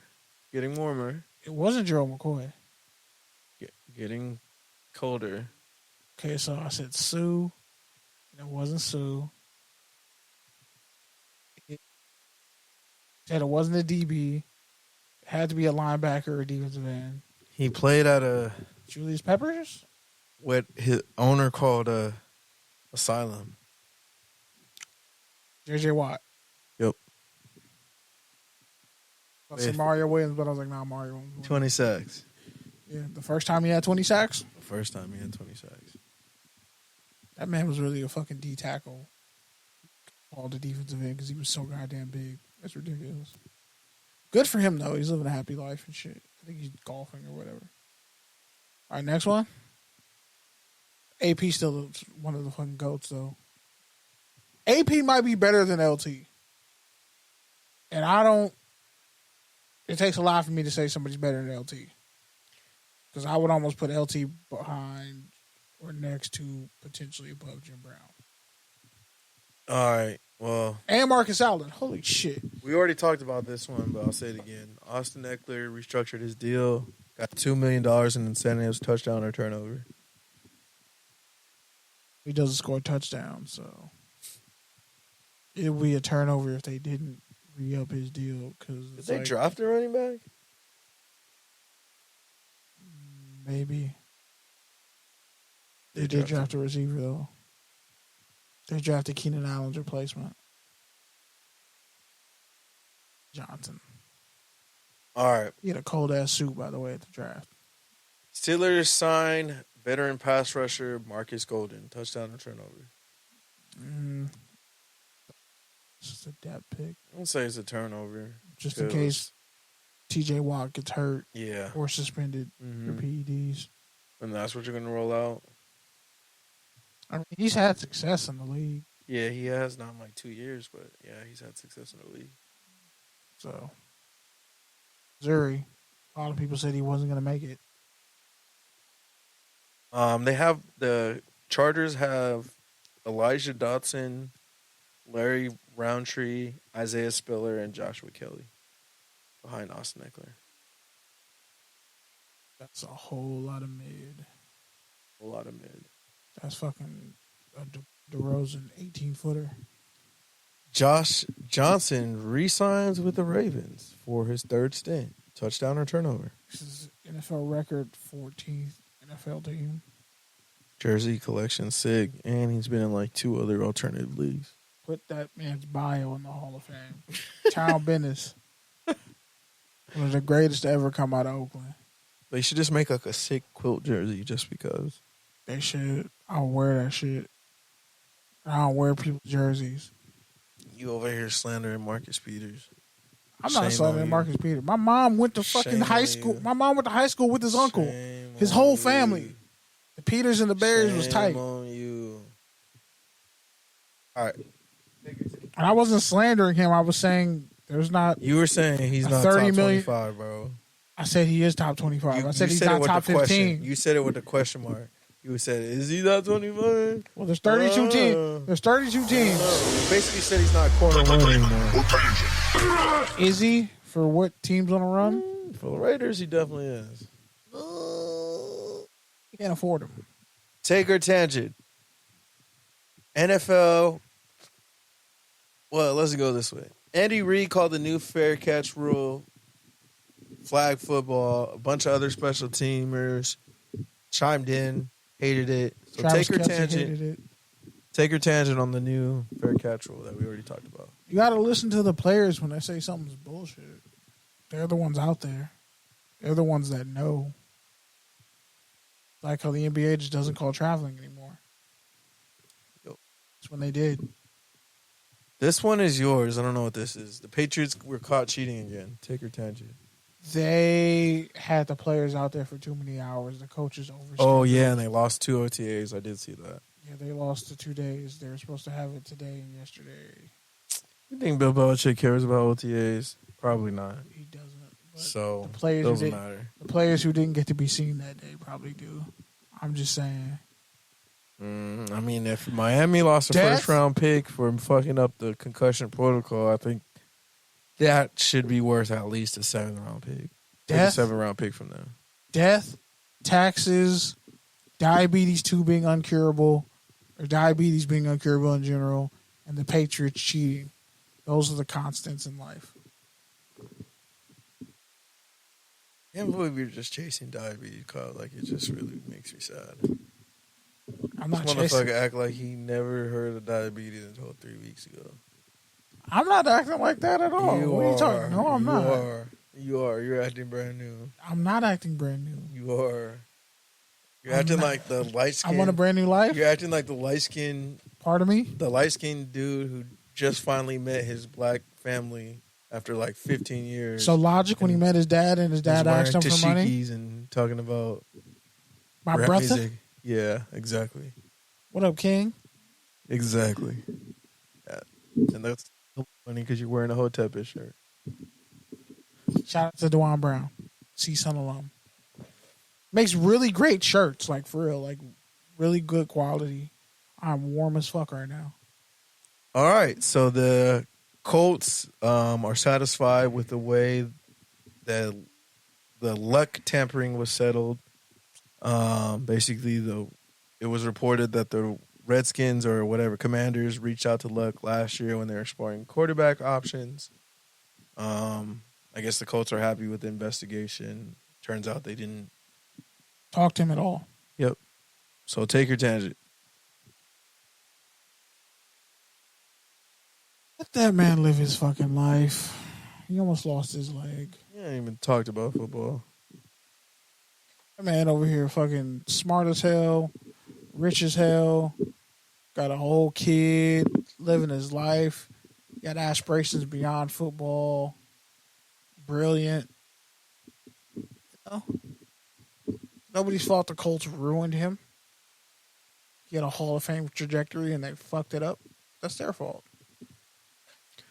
Hopefully they don't ruin Anthony Richardson. All right. Pat Mahomes says legacy is better than money. Take or tangent. That's because you got money because you're in the first year of a 10-year, $450 million deal, and you got $45 million. Shut the fuck up. I hate when people say that, bro. Legacy is great. I want my money, though. Because I don't want to have a legacy of never getting paid. Isn't that the greatest privilege to just like sit back and be like, I don't need money. I just money. want winning. I just want to win consistently. Like, that's wild. Everything fell in line perfectly for him, and I'm happy for him. He was a 2-star recruit. But him. That's why it's like he has the ultimate privilege. He was the highest paid quarterback for a whole 5 minutes, and he has 2 rings. So it's like, and the best quarterback in the league need? The best QB in the league is a black dude. What else do you need? Like, don't ever forget that. That's crazy. The best quarterback in the league. The best 3 quarterbacks in the league. That's what Scott Kaplan on ESPN in LA said. He was like, yeah, man. Who? No, I'm just playing. Like, that's a huge privilege to say that. He's like, do you think Justin Herbert is saying that? No, he's fighting still for his life. He's still in his last year of his rookie deal. He's trying to get paid. R. Kelly memes work fucking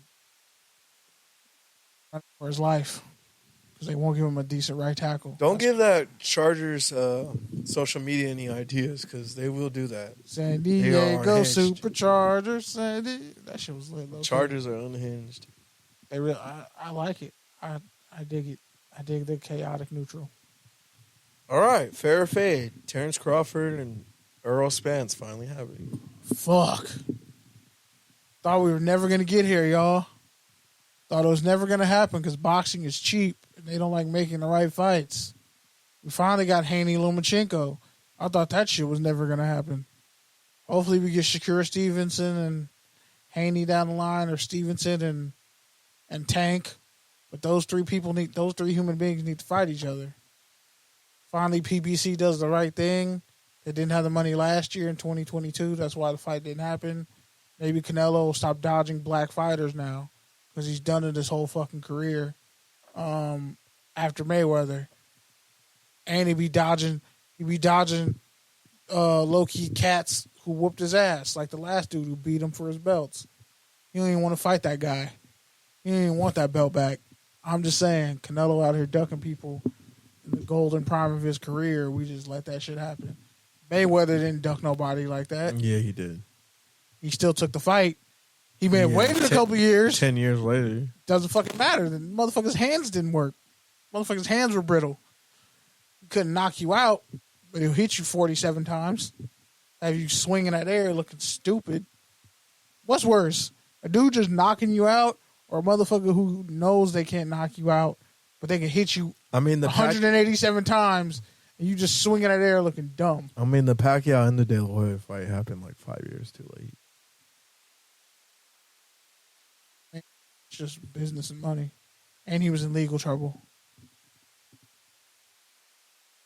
Shout out to Pacquiao, knocked out by Juan.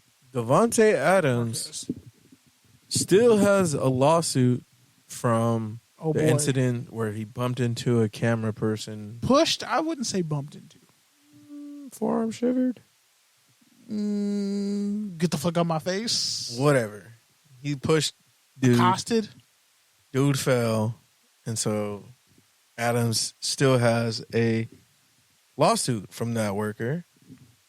It's big money. I'm going to say that's a fade, bro. Because if anything, that helped your likeness and probably helped your little intern ass get a job. So chill. I mean, I'm like, we could just handle this shit. Like, if you really that mad at me and you want restitution, put your hands up. Lock the door. Just me, you, and the bailiff, or me, you, and the judge. Well, yeah, because if I'm about to give you this $1 million, I'm for real gonna beat your ass. And I'm gonna make it worth it. And then I'll pay you out. Don't worry. Let me beat your ass for real, and then I'll pay you out. Yeah, like that's the settlement. I give you $10 million, but I get to fuck you up. You want, but I get to fuck you up. It's either me or John Morrison, fucking the wrestler who beat up a dude, beat up an influencer. Like, which one you want? But also, I mean, it's a fade. Like, just it's petty that like people keep trying to make Devontae Adams the bad guy. It's weird. Like, why do y'all keep trying to make receivers on the Hall of Fame trajectory bad guys so you don't vote them into the Hall of Fame? The crazy thing is, like, Devontae is like the anti-that. The anti-bad guy. Totally not. He said what the fuck he said. He just consistently shows up every day. So you think his consistency is like him planning on your downfall? Or y'all think he's oh fuck, what's the fucking villain from Guardians of the Galaxy? I don't know. I think of it like this. Like, he's not Kang. He's Kang. He's not the grand fucking whatever his face is. Like Bay Area folk, especially like non-San Francisco Bay Area folk. Fresno, San Jose, shit like that. No, Fresno's not the Bay. I know, I'm just saying. But yeah, like folk not from San Francisco who are from the Bay, like they just have a certain attitude and swagger to them. Like they know they're smarter than you and they know they're cooler than you. and they're not apologetic about it, but they don't put it in your face. Like in LA people, like they walk with a certain. They stun on you. They test you. They walk with their nose in the air. They'll look right past you. A Bay Area person will feel the same way, but they'll still look you in the eye and talk to you. What's up, Wody? And sometimes that can come off as like attitude or like condescending or like however you want to interpret it. But it's not really condescending. It's really just it is what it is. Like if I fuck with you, I'll fuck with you. But if I don't know you, I ain't gonna say shit. Exactly. And that's what it is, because I feel like even a lot of the cats that I talk to from the Bay standoffish. If you don't know somebody, I could say standoffish. Yeah, but once you kind of break that ice and it's like, yo, like I know about you, like I know where you from, then they just instantly smile and crack up and they're like, yeah, like what's up, and then they want to talk to you. It's like people who don't know me. Once they got to know me, like, oh, he never shuts the fuck up. But before they were like, he never talks. He's really quiet.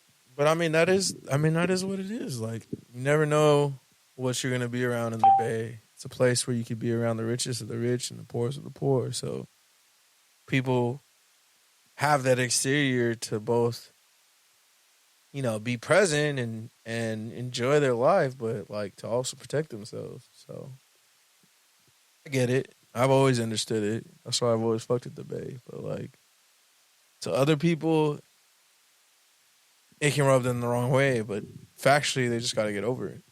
If you don't fuck with the Bay, you might be a bitch. I'm just saying. All right, last one. Seahawks cornerback Artie Burns. I actually had one after this. I just is wearing number 3. Russell Wilson's old number. Fair or fade? That's a fade.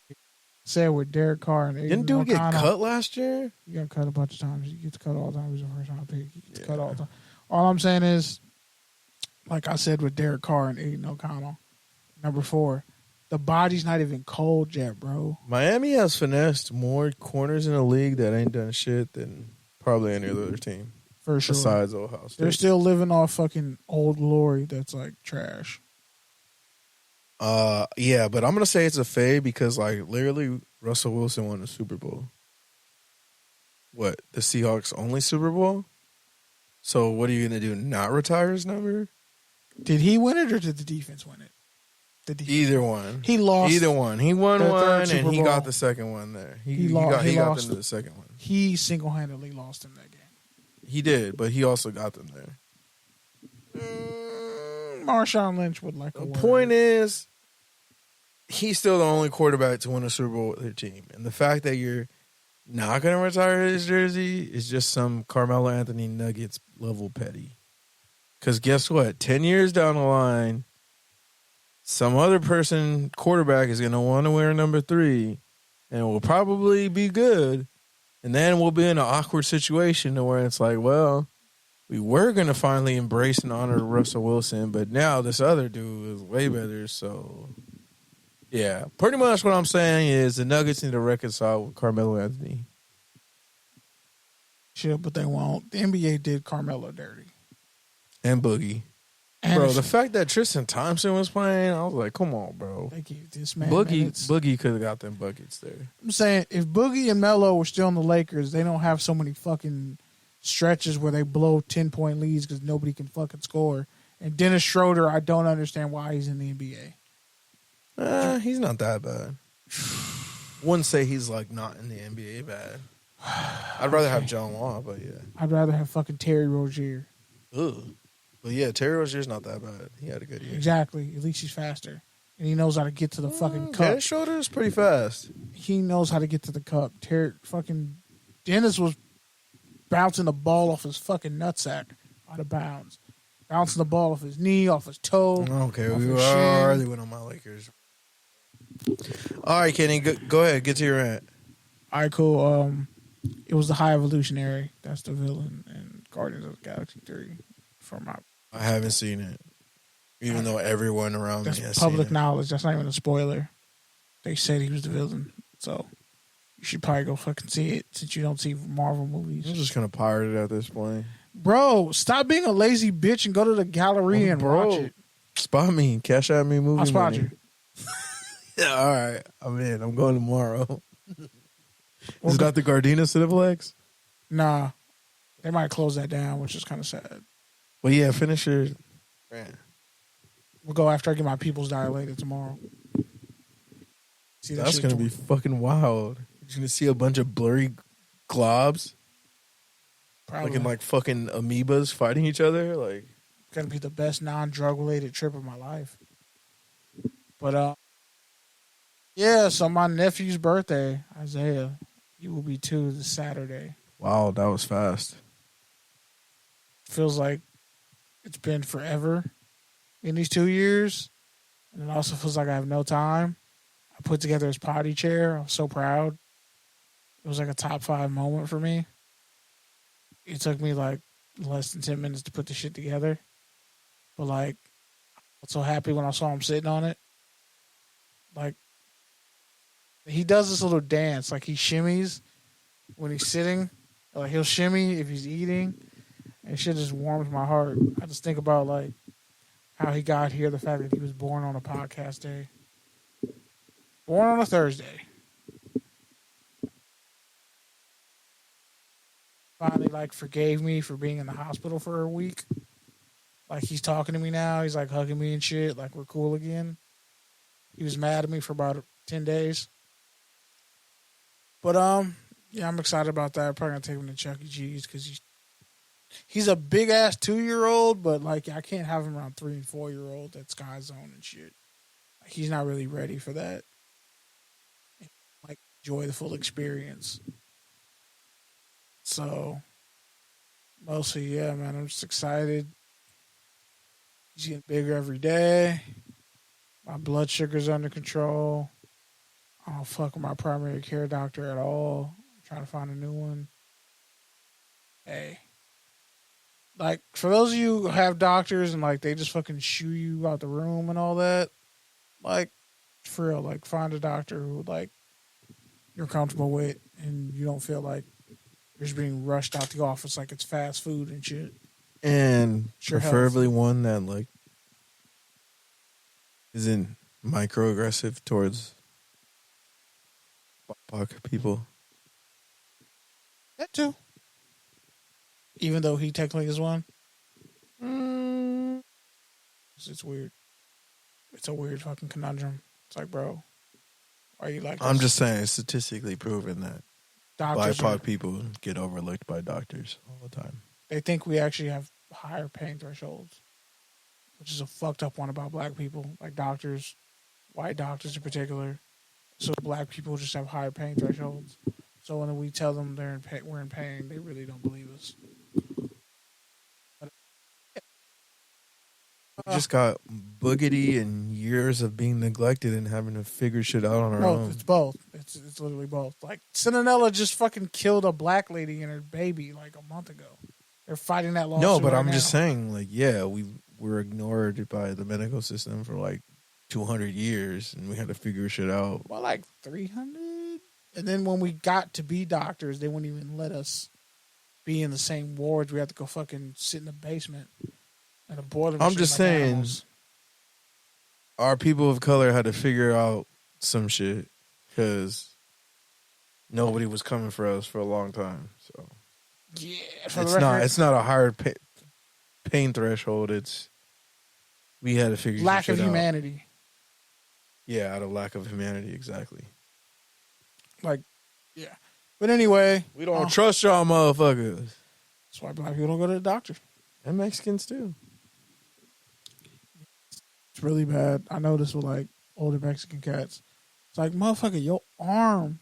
Your toe is hanging off. Your arm is not in its socket properly. Your shoulder meat is like decaying. Like, Your you can toe retire meat is now. on rare meat.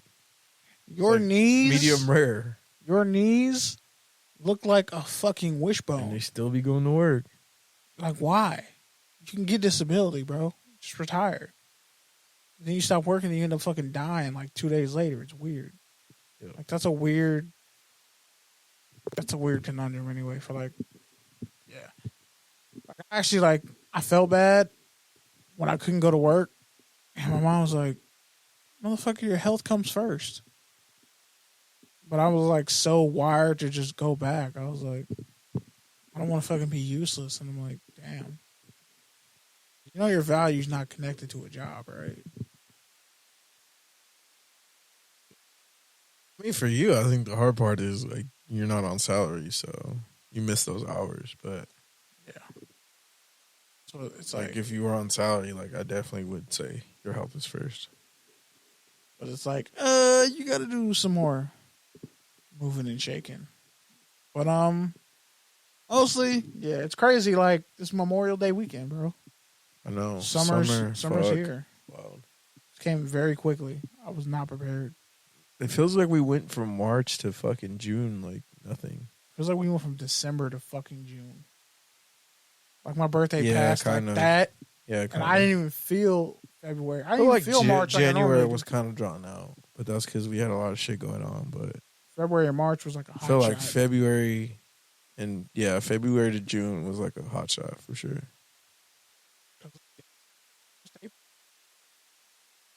Yeah, that's about it for me. Oh yeah, Antonio Brown is fucking. This motherfucker's suiting up for his team now. I told you that last week. But it's like he's taking it even It's actually further. happening. It makes my brain hurt, and I can't afford to get my blood pressure up no more like that. It was normal today when I went to the doctor though. So, Hey, that helps. salads and shit. Like lettuce, tomato, and chicken has been my best friend. Grilled, boneless, skinless chicken with no sauce. You're grilling it, or you buying the prepackaged? My mom will grill it, or I'll grill it. Well, And sometimes you get the prepackaged stuff. relate. It's like my mom knows I'm a better cook, so like part of her just like doesn't want me to cook because she's like, I'll take it. I'll eat your mom's food. of course, yeah. She gave me some buttermilk biscuits the other day. She was fire, but it's like I had a home cooked meal in a solid year and a half. I'll ask her when she makes something. I'll be like, hey, slide me a little something extra for Pete. Just don't bring over no 7-day-old gumbo again. I'm not. It wasn't 7 days old, bro. It was not 7 days old. No, we're not going back. Like a San Bernardino hooker. How would you know what a San Bernardino hooker smells like, Pete? No comment. I'm just checking. I was like, talked about me 2 weeks ago. This motherfucker just shot himself so right can back I go in the now? foot. Okay, Plaxico Camarillo. Yeah, man. So I had a long ass fucking week, but it's almost over. Excited for a 3-day weekend. I wanted it to be 4, but I think I'm gonna have work to do tomorrow. So fuck it. It is what it is. Just hoping I can get outdoors more this summer. Missing camping and doing all that. So hopefully that'll come around. Just kind of really broke right now. Been broke like the past like 3 months. It's really just been kind of like a catch up. Because like basically like the end of last year, I was just like, yeah, I haven't done shit in like 2 years. So fuck it. I'm going to like do shit and just pay for it later. So it's pretty much what I did. I spent a lot in Q4 and the beginning of the year. So these past 2 months, I've been just fucking treading water. But hopefully after June and July, I'll kind of get out of the red and out of the black and get back to saving money. I mean, I'm still technically saving and investing money. I just don't have any cash, which kind of sucks because like I'm make a decent salary, but it's still just barely enough to get ahead. And everything else just kind of goes to the future, which I may or may not live to see. So Jesus Christ, man. I mean, it's true. You never know. Fucking dark over here. You okay? What do you mean? Dying plenty of times. It is what it is. Yeah, I just got through We're almost all dying. gonna die. Don't fucking harp on it so I know. much. I wish I got that lucky. Bro, I'm not that lucky. I'm going to give you some numbers for some people to call. You're not a mandatory reporter, Kenny. I might have to be now. This is on the air. But yeah, man. Shout out to Spires. They're going out of business. The one in Torrance. off Hawthorne Boulevard. Interesting. They've been there 50 years. That's not Torrance. That is Torrance. Talking about the one on Hawthorne in Manhattan? No, that's Lawndale. I'm talking about the one by Delamo Mall. So the one in Hawthorne and Torrance. The one Boulevard. in Lawndale is fine. Yes. Okay. The one in Hawthorne. The Spires I cared about in Hesperia closed like 15 years ago. So that shit's been open 50 years and they close tomorrow. So after I get my pupils dilated, I guess I'm going there. Mid-ass hamburger. I'm going to go there and say, I ate there on the last day they were open. And that shit was still mid. I'll be like, hey, hook it up with going to Sizzler for hook it up with some extra soup. Or steak and shrimp for $20. I don't fuck with shrimp or steak from Sizzler. I don't know. That shit looks good in the promo. The cheese bread and their burgers are pretty good. You can't fuck with the cheese bread. That's bad for you. I can get two. Nah. My sugar got to be like my sugar got to be it's like not worth it. You at better 95. Better off getting ice cream. My shit got to be like. These are the decisions you got to make now. Do I really need this bread, or can I just parlay this into ice cream later? Like if I eat pizza, but I have to get like a veggie topping. Isn't that bad? Get used to it. Spinach and mushroom is my shit, so I don't care if I ever eat pepperoni again. Well, this is low key. Pepperoni's kind of overrated. It is. It's kind of like it's a the cheapest spicy meat. hot dog on meat on your pizza. It's spicy hot dog meat. Yeah, adjacent. Oh, by the way, something really fucked up. So I heard a story on the news in the car this morning, in Uber on the way home from work. This dude met up with his daughter who... I thought you were talking about the dude who stabbed the Metro driver. Oh, no, that's another one. Then there's also the guy who shot his roommate in the ass over because he ate his Hot Pocket. But that's some dumb bullshit. Yeah, he getting time. He shot him in the ass over a Hot Pocket. So this chick met up with her biological father. She was given up at birth. This dude drugged and raped his biological daughter, who he knew was adopted. They drank beer all day. They hung out. These two motherfuckers did LSD together. And then he came on to her and raped her. And when she came down from the LSD, she locked herself in the bathroom and called her boyfriend. She is going to need therapy forever. Her boyfriend too. And the dad is just a sick fuck. It was a dark note to end the podcast on, but okay. Well, at least you don't want to die anymore. Less? More? About the same? I mean, I wouldn't say I want to die, but stop leaning in the disappear. Stop leaning in the end of the world. Stop leaning in the death's cold embrace. It is what it is. Get off. Well, this is Touchdowns and Tangents. Thank you for listening to us. Shout out to your favorite podcast app where you can find us. You can also find us touchdownsandtangents.com. TDs_tangents. Shout out to Nikki. She's going through some stuff with her family, so she wasn't able to make it today, but praying for them and sending her well wishes. See you soon, sis. All right. Peace. Love y'all. Peace.